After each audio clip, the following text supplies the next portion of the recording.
प्रिय छात्र छात्राओं, आज के इस वीडियो क्लास में एक बार फिर से आप सबका स्वागत है। मैं doctor Akhilesh Kumar, associate professor Hindi विभाग, एचडी जैन कॉलेज आरा।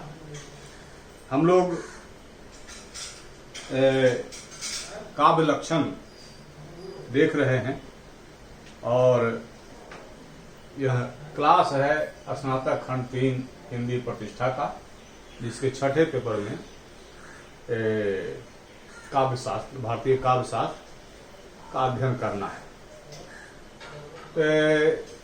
काव्य लक्षण से संबंधित कई वर्ग हो चुके हैं। अब हम समापन की ओर हैं। हमारा उद्देश्य संस्कृत के आचार्यों द्वारा काव्य के स्वरूप के संबंध में निर्दिष्ट लक्षणों की व्याख्या करना रहा है और उसे टुकड़ों में समझना रहा है। जैसा कि पहले ही बताया जा चुका है कि प्रायः आचार्यों में मत भिन्नता रही है और एक दूसरे के मत को खंडित करके आचार्यों ने अपने मत की प्रतिष्ठा की है और इसी क्रम में जो है वह 6 संप्रदाय का गठन हो गया। तो देखें, हम लोग बहुत सारे आचार्यों के लक्षण हम लोग देख चुके हैं। तो आज है आचार्य विश्वनाथ का, जिन्होंने कहा वाक्यम रसात्मकम काव्यम दोषा तस्यापकर्षका उत्कर्ष हेतवः प्रोक्ता गुणालंकार रीतया। विश्वनाथ का जो ग्रंथ है वह साहित्य दर्पण है, जिसमें इन्होंने काव्य का यह लक्षण दिया है, जिसके अनुसार रसात्मक वाक्य काव्य है, रसपूर्ण वाक्य, अर्थात रसवादी आचार्य हुए, जिसमें रस है। रस का मतलब आनंद। तो रसात्मक वाक्य काव्य है। काव्य में आत्मभूत तत्व रस है। कुछ आचार्य वक्रोक्ति की प्रधानता देते हैं, कुछ अलंकार को उसका आत्मभूत तत्व मानते हैं, कुछ गुण को, कुछ कहते हैं सौंदर्यम अलंकार है। तो भिन्न भिन्न मत रहे हैं। विश्वनाथ का कहना है कि काव्य में आत्मभूत तत्व रस है, मूल तत्व जो है उसका वह रस है। तो ऐसा कहने वाले ये नए आचार्य नहीं, इनसे पहले महिम भट्ट, सौधोदनी, चंडीदास प्रभृति आचार्यों ने रस को काव्य की आत्मा माना है, इनके पूर्व। तो ऐसा नहीं है कि इस मत की प्रतिष्ठा करने वाले प्रथम आचार्य हैं, इनकी पूर्व परंपरा रही। गुण अलंकार रीति उसका बाह्य शोभन तत्व है। ये कहते हैं कि यहां देखिए कि वाक्यम रसात्मकम काव्यम, रसपूर्ण वाक्य ही काव्य है। दोषा तस्या अपकर्षका, अगर काव्य में दोष है उस काव्य में, तो वह उसका अपकर्षण करने वाला है, उसको नीचे गिरा देता है। काव्य में दोष जो है वह नहीं होना चाहिए। ऐसा प्रायः सभी विद्वानों का मत है कि काव्य निर्दोष होना चाहिए, काव्य दोष नहीं होना चाहिए। उसके बाद इन्होंने कहा उत्कर्ष हेतु, उत्कर्ष के हेतु हैं गुण अलंकार और रीत, अर्थात काव्य को उत्कर्ष प्रदान करते हैं गुण अलंकार और रीति। उत्कर्ष प्रदान करने का मतलब शोभा बढ़ाते हैं, अर्थात ये आत्म तत्व नहीं हुए, ये बाहरी तत्व है। गुण अलंकार रीति उसका बाह्य शोभन तत्व है। तो ऐसा आचार्य विश्वनाथ ने अपने साहित्य दर्पण में काव्य का लक्षण देते हुए बतलाया। और आप जान रहे हैं कि जब भी उनके बाद आचार्य हुए, पहले पूर्व के मत का उन्होंने खंडन किया और खंडन के क्रम में अपने मत की प्रतिष्ठा की। तो पंडित राज जगन्नाथ जी ने इनके मत का खंडन किया। और खंडन मंडन में अगर हम जाएंगे तो क्लास बहुत लंबा हो जाएगा, सुदीर्घ हो जाएगा। तो यही जान लेना है कि इनके मत का खंडन किया और पंडित राज जगन्नाथ अपना मत लेकर के आए, जिन्होंने कहा रमणीयार्थ प्रतिपादक शब्द काव्यम, कि रमणीय अर्थ का प्रतिपादन करने वाला शब्द काव्य है। यह कहा इन्होंने। ऊपर में कहा गया वाक्यम रसात्मकम काव्यम, रसपूर्ण वाक्य काव्य है। यहां कहा जा रहा है रमणीयार्थ प्रतिपादक शब्द काव्यम, रमणीय अर्थ का प्रतिपादन करने वाला। अब रमणीय अर्थ को समझना होगा। तो रमणीय अर्थ का प्रतिपादन करने वाला शब्द काव्य है। तो रमणीयता क्या है? तो रमणीयता है लोकोत्तर आह्लाद जनक ज्ञान। इस लोक की भाव भूमि से जो हमें ऊपर उठा दे, जिसको बाद में चलकर आगे चल करके आचार्य रामचंद्र शुक्ल ने रसदशा कहा कि कविता हमारे स्वार्थ संबंधों के संकुचित मंडल से हमें ऊपर उठाकर एक ऐसे भाव भूमि पर ले जाती है जहां भौतिकता का भान नहीं रहता, स्वार्थ संबंधों का भान नहीं रहता। उससे ऊपर उठ करके हम निर्विकार भाव में आ जाते हैं।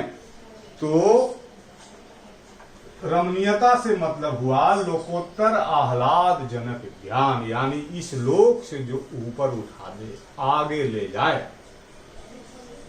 काव्य के बाह्य एवं आंतरिक पक्ष का द्योतक, काव्य के बाह्य एवं आंतरिक पक्ष का द्योतक, इनकी परिभाषा जो है रमणीयार्थ प्रतिपादन, यह काव्य के बाहरी और भीतरी दोनों पक्ष का द्योतक है। रमणीय अर्थ का प्रतिपादन जो है सिर्फ ऊपर से नहीं होगा, अंदर से भी होगा। अंदर से होने का मतलब है कि शब्दार्थ जो अर्थ निकलेगा वह अर्थ रमणीय होगा। तो ऐसे शब्दों का संयोजन होगा। तो काव्य के बाह्य और आंतरिक पक्ष का यह द्योतक है, यह सूचक है कि भीतरी और बाहरी दोनों सौंदर्य के एक पक्ष है। तो काव्य के बाह्य एवं आंतरिक पक्ष का द्योतक है। किसी प्रकार के काव्य चमत्कार का समावेश हो सकता है, किसी भी प्रकार के। जैसे अब वक्रोक्ति जन्य हो जाए, अलंकार जन्य हो जाए, गुण जन्य हो जाए, रस निकल जाए, तो किसी प्रकार के काव्य चमत्कार का समावेश हो सकता है। ऊपर के आचार्यों ने अपने अपने मतों के हिसाब से चमत्कार जो है ऐसे तो शब्द और अर्थ के सहभाव को ही बताया है, लेकिन भामा की परिभाषा में शब्दालंकार अर्थालंकार के दो गुट हो जाते हैं। लेकिन वास्तविकता यह है कि शब्द और अर्थ के सहभाव से ही सुंदर काव्य का सृजन होता है, लोकोत्तर आनंद प्रदान करने वाले काव्य का सृजन होता है। तो किसी प्रकार के काव्य चमत्कार का समावेश हो सकता है। रमणीय अर्थ का प्रतिपादन किसी भी प्रकार के चमत्कार से हो सकता है। सहृदय को चमत्कृत कर देने वाली अलौकिकता को रमणीयता कहेंगे।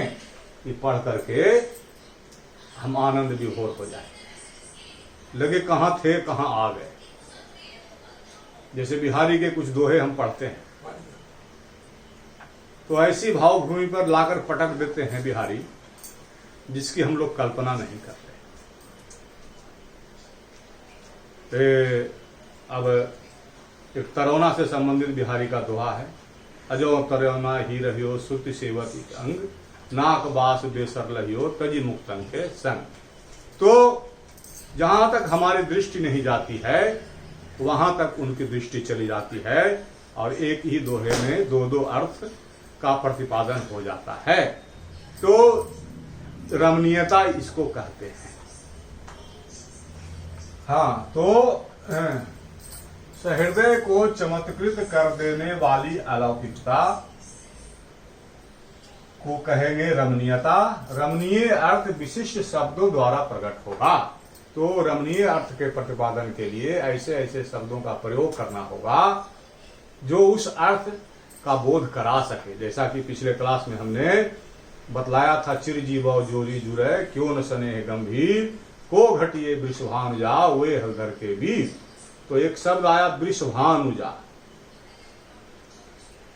उस शब्द में चमत्कार है, उसको तोड़ने में चमत्कार है, उसके टूटन में चमत्कार है, और टूटन से ही दो अर्थ हो जाते हैं। एक हो जाता है वृषभानु जोड़ जा, वृषभानु की पुत्री, और एक वृषभ जोड़ अनुजा, बैल की बहन गाय, और हलधर, हल धारण करने वाला। तो कंधे पर हल धारण करने वाला बैल भी होता है, और हल धारण करने वाले बलराम भी थे जिनका की हथियार ही था हल।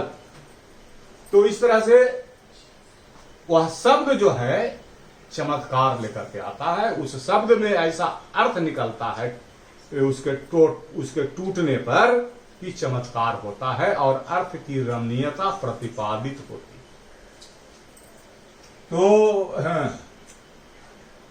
सहृदय को चमत्कृत कर देने वाली अलौकिकता रमणीय अर्थ विशिष्ट शब्दों द्वारा प्रकट होगा, जैसा कि हमने बताया। तो ऊपर से तो ये लगता है कि पंडित राज विशिष्ट विशिष्ट शब्दवादी है, विशिष्ट शब्दवादी कि जैसा कि इन्होंने कहा रमणीयार्थ प्रतिपादक शब्द, यहाँ शब्द है, शब्दार्थ नहीं है, शब्द है। लेकिन तो पहले इसको देख लें, पंडित राज विशिष्ट शब्दवादी हैं, वे केवल शब्द को काव्यत्व प्रदान करते हैं, शब्दार्थ को नहीं। देखने में ऐसा लगता है, लेकिन परोक्ष रूप से जब हम इस पर विचार करेंगे तो शब्द अगर उस तरह का अर्थ नहीं देगा तो चमत्कार होगा ही नहीं। जब तक शब्द और अर्थ का संभाव नहीं होगा उस चमत्कार को पैदा करने में, तब तक वह शब्द जो है चमत्कारी होगा ही नहीं।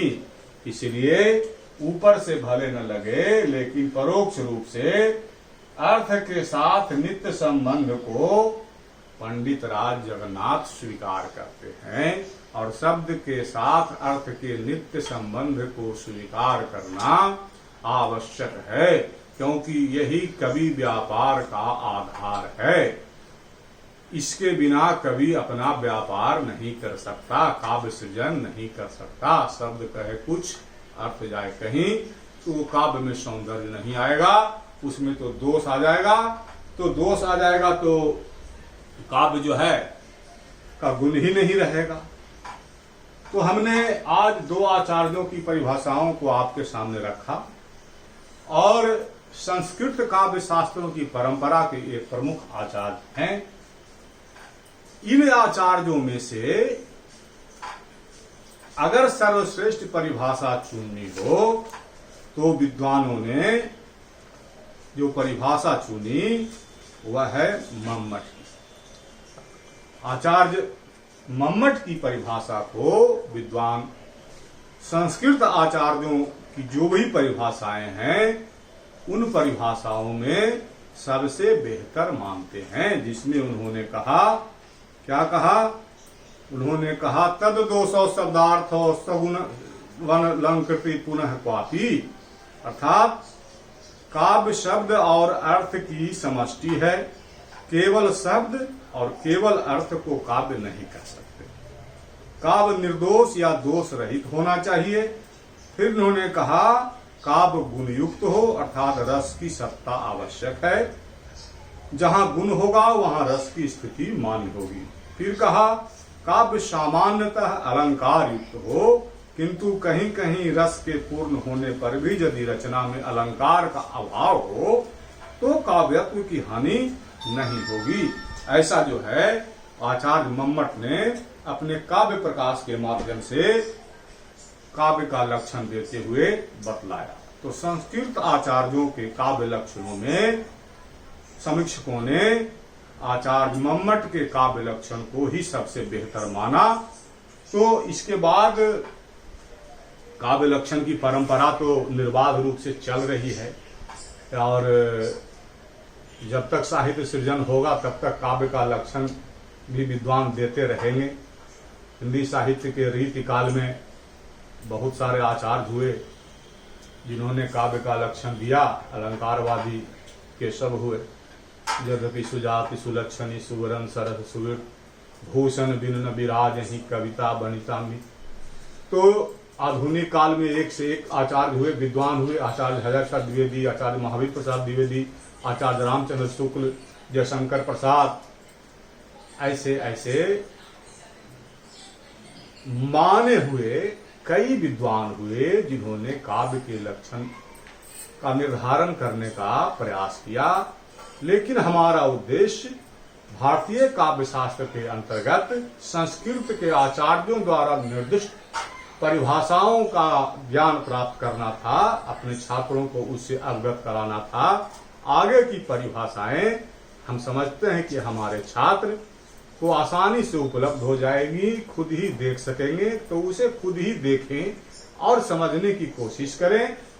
हम काव्य लक्षण के इस क्लास को आज यह मानते हैं कि यहीं पर यह पूर्ण हुआ और आज संस्कृत के आचार्यों ने जो परिभाषाएं दी उन परिभाषाओं को संक्षेप में हमने सामने रखने का प्रयास किया और आचार्य मम्मट के काव्य परिभाषा को विद्वानों ने संस्कृत आचार्यों के लक्षणों में सबसे अच्छा माना है, सबसे बेहतर माना है। तो इतना कहते हुए ही आज के क्लास को मैं मानता हूं कि यह पूरा हुआ और काव्य लक्षण का क्लास भी पूरा हुआ। इसके बाद आगे का जो विषय है उस विषय को लेकर के हम आपके सामने आएंगे। तो आज के लिए बस इतना ही। धन्यवाद।